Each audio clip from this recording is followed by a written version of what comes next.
बिस्मिल्लाहिर्रहमानिर्रहीम, अस्सलाम वालेकुम। आपका दोस्त सलमान हैदर। दुआ है परवरदिगार से कि उसने आपको और आपके अहले खाना को अपनी हिफ्ज़ो अमान में रखा हुआ। पंजाबी की एक मिसाल है ना, जिनने खा दिया गाजरा टेढ़ू ना दे पीठ। जहाँ जो गाजर खाते हैं पेट में उनके दर्द भी हो सकती है।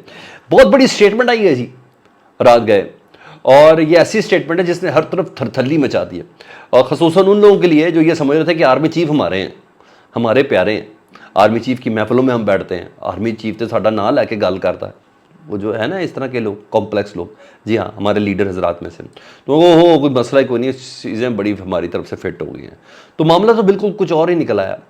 मैंने आपको कल खबर दी थी ना, गुज़िश्ता 2 रोज़ में, यानी जुमरात और जुम्मे के दिन ना, आर्मी चीफ की 110 पाकिस्तान के टॉप बिजनेस कम्युनिटी से कारोबारी शख्सियात से मुलाकात हुई थी, जिनमें से 50 थे कराची के, वो कराची में मुलाकात हुई थी, और 60 थे लाहौर में।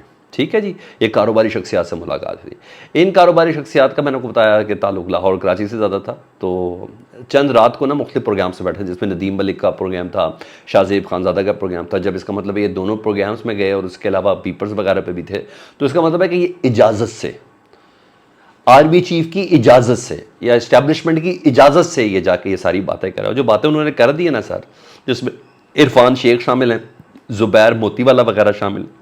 ज़ुबैर मोतीवाले ने कहा और इरफान शेख साहब ने कहा कि हमारी जो मुलाकात हुई ना आर्मी चीफ से, मुलाकात में आर्मी चीफ ने कहा है कि पाकिस्तान की तीनों बड़ी सियासी जमातें, यानी मुस्लिम लीग नून, पीपल्स पार्टी और पाकिस्तान तहरीक इंसाफ, उन्हें कि ये तीनों बड़ी सियासी जमातें वो पाकिस्तान से मुखलिस ही नहीं है।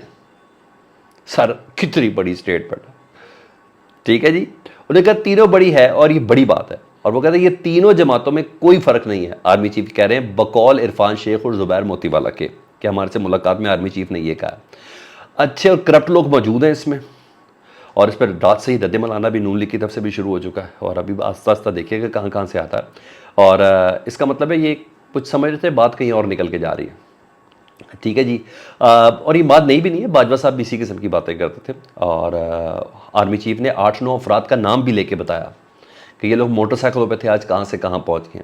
पाकिस्तान तहरीक इंसाफ के असद कैसर से मुतल्लिक उन्हें बताया, और चंद सियासतदान परवेज़ खट्टक, महमूद खान, इमरान इस्माइल के नाम लेकर बताया ये पहले कहाँ थे, अब कहाँ चले गए, और कहाँ से कहाँ पहुँच गए। हम सबूतों के साथ बड़ा तगड़ा हाथ इनके ऊपर डालेंगे। ये मैं नहीं कह रहा, आर्मी चीफ से जिनकी मुलाकात हुई है वो बता रहे हैं कि आर्मी चीफ से मुलाकात में आर्मी चीफ ने ये बातें की हैं। अच्छा जी, और आर्मी चीफ ने यह भी कहा है कि सोशल मीडिया पर टास्क फोर्स बना रहा हूं। ठीक है, जितने भी कीबोर्ड वॉरियर है ना, कीपैड वॉरियर या कीबोर्ड वॉरियर हैं, इनको हम कंट्रोल करेंगे। ये भी फौज करेगी, संभालेगी, इकॉनमी भी, और ये भी करेगी। और ईरानी तेल स्मगल होकर कराची में बिक रहा है, और मैंने कोर कमांडर कराची को कार्रवाई का हुक्म दे दिया कि 1 लीटर भी तेल अब मार्केट में ईरानी नहीं बिकेगा। ठीक है, ये स्मगलिंग को जीरो करना है, ये भी आर्मी चीफ ने करना जी। मिला जुला रद्दमल तो इसके ऊपर आ ही रहा है, और मुझे तो बल्कि सुन के बाजवा साहब याद आ गए, बाजवा डॉक्टराइन याद आ गई है, क्योंकि मुझे इसी तरह की बातें थी। अच्छा, और ये मुख्तलिफ प्रोग्राम में बैठ के बातें कर रहे हैं, ये ध्यान में रखिएगा। फिर बोल रहा हूँ, मुख्तलिफ प्रोग्राम में बैठ के ज़ुबैर मोतीवाला बात कर रहे हैं और इरफान शेख साहब बात कर रहे हैं, तो इसका मतलब है ये बाकायदा इजाज़त से बैठ रहे हैं, और इजाज़त से बैठ के बात करें कि हम ये करने जा रहे हैं, या इनको कहा यह गया कि आपने ये सब बातें करनी है। तो इन बातों से ऐसा तो लग रहा है कि बात आर्मी चीफ मुआशी इस्लाहात की कर रहे हैं, कार्रवाइयों की बातें कर रहे हैं, एहतसाब करने की बातें कर रहे हैं। तो मुझे इन तीनों बातों से लग रहा है कि इलेक्शन ना करने की बात हो रही है। ये इलेक्शन मुझे नहीं नज़र आ रहे। अगर ये बातें इन 2 अफराद की या 3 अफराद की जो बिज़नेस कम्युनिटी के हैं, जो आर्मी चीफ साहब से मनसूब करके बताई जा रही हैं, तो मुझे ऐसा लगता है इलेक्शन अभी बहुत दूर है। कोई एहतसाब 3 महीने में नहीं होना, ये इस्लाहात 3 महीने की नहीं है। और उन्होंने तो ये भी कह दिया है कि मैंने सऊदी क्राउन प्रिंस से ये कह दिया, यही लोग बता रहे हैं कि आपके 25 अरब में से ना 10 अरब मैंने नहीं देने, वो मैंने ज़र मुबादला के तौर पर रख लेने। आर्मी चीफ के इतना फ्रैंकनेस मार्जिन मोहम्मद बिन सलमान के साथ है। तो ये सूरत हाल इधर बनी भी है, और मेरा ख्याल है इन लोगों को रात को नींद नहीं आएगी। ठीक है जी, उन्होंने बता दिया कि पाकिस्तान से मुखलिस ही नहीं है। अच्छा, पाकिस्तान तहरीक साहब को तो समझ आती है कि वो पाकिस्तान से मुखलिस नहीं है इस वक्त सिचुएशन के हिसाब से। नून लीग और पीपल्स पार्टी, हाय हाय हाय हाय, 16 महीने में इतनी जलालत समेटी उन्होंने, आखिर में उनको तमगा ये मिला है कि वो पाकिस्तान के साथ मुखलिस ही नहीं है। ठीक है जी। उधर इंटरेस्टिंग एक और सूरत हाल क्रिएट हो गई है, और वो हमारी खबर थी। ठीक है। और एक्सक्लूसिव हमारी खबर थी कि जरदारी साहब इमरान खान साहब की पोजीशन को इस्तेमाल करेंगे, सिचुएशन को इस्तेमाल करेंगे और पंजाब में ये कुर्बत पकड़ेगी, कुर्बत होगी, क्योंकि जरदारी साहब बहुत से चीज़ों पे, army act, official secret act और इन तमाम चीज़ों के साथ साथ ना 3 महीने के इलेक्शन के अंदर इन तारीखों की वजह से ना पाकिस्तान तरीके साहब के काफ़ी करीब उनका मौक़िफ़ है, जमहूरी है ना, मौक़िफ़ तो करीब है। और क्योंकि दाल गल नहीं रही जरदारी साहब की, तो इसकी तस्दीक हुई हमारी इस खबर की। एजाज़ सैयद साहब जो पीपल्स पार्टी की बीट करते हैं और उन्होंने तस्दीक कर दी है। उन्होंने कहा इमरान खान की तहरीक इंसाफ और आसिफ अली जरदारी की पीपल्स पार्टी चुपके करीब आ रहे हैं और आगे आगे देखिए होता है क्या। ठीक है जी, हमारी इस खबर की तस्दीक है जी। और ऐसा हो गया, अगर ऐसा हो गया तो ये बहुत बड़ा सरप्राइज़ होगा। मुस्लिम लीग नून को तो होगा ही होगा, ये इस्टेब्लिशमेंट को बहुत बड़ा सरप्राइज़ होगा अगर पीपल्स पार्टी और पाकिस्तान तहरीक इंसाफ, क्योंकि नून लीग का तो सरप्राइज़ ये है ना, तो मुकम्मल दफन क्या गड़े में, गड़ा भी क्या, ऊपर से कंक्रीट वाली कब्र इनकी पंजाब में बन चुकी होगी अगर पीपल्स पार्टी और पाकिस्तान तहरीक इंसाफ, क्योंकि उसकी पोजीशन वल्नरेबल इस वक्त पाकिस्तान तहरीक इंसाफ की, वोट बैंक सारा उनका है, 1 to all, तो पोजीशन उनकी वल्नरेबल है। जब वल्नरेबल पोजीशन हो तो उस मौके पर हल्के के साथ दोस्ती कर ली जाए तो ज़्यादा बेहतर है। तो ये चीज़ है। और एक और ख़बर है, मैंने कहा बीच में आपको बताऊं, फिर दीगर चीज़ें बता देता हूँ। निगरान हुकूमत की वज़ीर ख़जाना ना शमशाद अख्तर, जिनके मुतालिक मैंने आपको कहा हुआ है कि कुछ दिनों में वो इस्तीफ़ा देंगी। एक जगह पे तो वो खुद भी कह चुके, मुझे खुद भी नहीं अंदाज़ा कि मैंने वजारत क्यों लिया, लेकिन वो इस्तीफ़ा देंगी और अहम वजारत है। नुसरत जावेद साहब सीनियर तरीन सहाफ़ी हैं, बाबा सहाफ़त कहलाते हैं।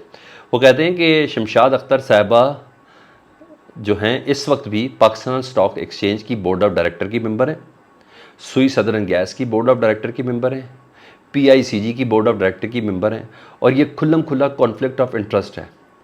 यानी हफ्ते के रोज़ वो कहते हैं कि सुई सदन की मीटिंग भी थी जो कैंसिल हो गई। मतलब इन इदारों को कंट्रोल करना है, इनसे चीज़ें लेनी है या इनसे आवाम के लिए रिलीफ लेना है, तो कैसे लिया जाएगा जब वज़ीर ख़जाना ही इनकी बोर्ड ऑफ डायरेक्टर के अंदर हो। बिल्कुल आपने बिल्कुल सही बात की है। और उधर IMF से जो बिजली के वास्ते ने कल एक खबर दी थी ना कि हम 300 यूनिट तक 3,000 रुपये की रिलीफ देने लगे हैं और 60 से 70 हज़ार रुपये तक का जो है ना रिलीफ वो देंगे हम। 60 से 70 हज़ार बिल वाले को हम 13,000 का रिलीफ देंगे, लेकिन हम ये IMF की मंजूरी से करेंगे जी। तो IMF की ने मंजूरी दी नहीं है जी और बिजली के बिलों पर प्लान पे इत्तफाक नहीं हुआ जी। मतलब अभी रिलीफ का कोई चांस नहीं है। अब दूसरा कोई प्लान देंगे तो इन्होंने कहा जी 6.5 अरब है, IMF ने कहा नहीं 15-16 अरब है जो आप कह रहे हैं बोझ पड़ेगा, तो हमने ये नहीं माना। तो अब देखते हैं कोई नया प्लान देते हैं, लेकिन इतना ज़्यादा होगी कि महंगाई, अभी ये प्लान पे कोई अमल नहीं होना और महंगाई मज़ीद बढ़ेगी, कम नहीं होगी। ठीक है जी, मैंने कहा मैं आपको ज़रा चीज़ों से भी आगाह करता चलूँ। परवेज़ अलाई साहब के केस का फॉलोअप मज़ीद ज़बरदस्त हो गया जी, रात गए और वो ज़बरदस्त इस वजह से हो कि जस्टिस अमजद रफ़ीक साहब ने तो आज बाकायदा तौर पर IG इस्लामाबाद को तौहीन अदालत का नोटिस जारी करके पेश करने का हुक्म दिया हुआ था। दूसरा, अटक जेल में सेशन जज को कहा था कि आपने बैलफ की हैसियत से बाजियाब कराना है, लफ्ज़ ये नहीं का पेश करना है, बाजियाब कराना है इमरान खान साहब को, यानी नाजायज़ उनको बंद है according to Lahore high court के जस्टिस अमजद रफ़ीक के हिसाब से। तो वो तो था, आज इमरान खान साहब को उधर पेश भी करना है। दूसरी जो खबर वो यही है ना कि जज साहब का ना काज लिस्ट से ही नाम निकल गया आज, और ये खबर है कि वो मुल्तान बेंच के मामलात को देखेंगे, यानी वो मुल्तान जा रहे हैं, वो लाहौर हाई कोर्ट के मुल्तान बेंच को हेड करेंगे वहाँ जाके। ये मामला तो मशकूक है ना सर, कहीं ताकत बड़े ज़ोर की लग गई है, बल्कि ज़ोर की ही लग गई है। तो ये चीज़ें तो मशकूक है मामला। उधर पाकिस्तान तहरीक इंसाफ से ताल्लुक़ रखने वाले गिलगित बल्तिस्तान के जो साबिक़ वज़ीर आला हैं खुर्शीद शाह, उनके ऊपर कातलाना हमला हुआ इलेक्शन कैंपेन के दौरान जी, और क्योंकि सिक्योरिटी भी उनसे वापस ले ली गई थी, तो पाकिस्तान तहरीक इंसाफ ने शदीद एहतियात किया। उन्हें कहा अगर कुछ हुआ तो सीधी सीधी गोलियाँ चलियाँ मारी उनको कि कुछ हुआ तो ज़िम्मेदार मौजूदा हुकूमत होगी। और करीबी साथी इमरान खान, ये वो साथी जो आखिर वक्त तक लड़ा है और उसकी पदाश में उसकी वजारत आला गई है, एक दिन भी कोई प्रेस कॉन्फ्रेंस नहीं की, तो गोलियों से हमला हुआ। फीडबैक से मुतल्लिक़ ज़रूर आगाह कीजिएगा। चैनल देख रहे हो चैनल सब्सक्राइब कर दें। अपना बहुत ज़्यादा ख्याल रखें। अल्लाहुम्मा सल्ली अला मुहम्मद व आले मुहम्मद।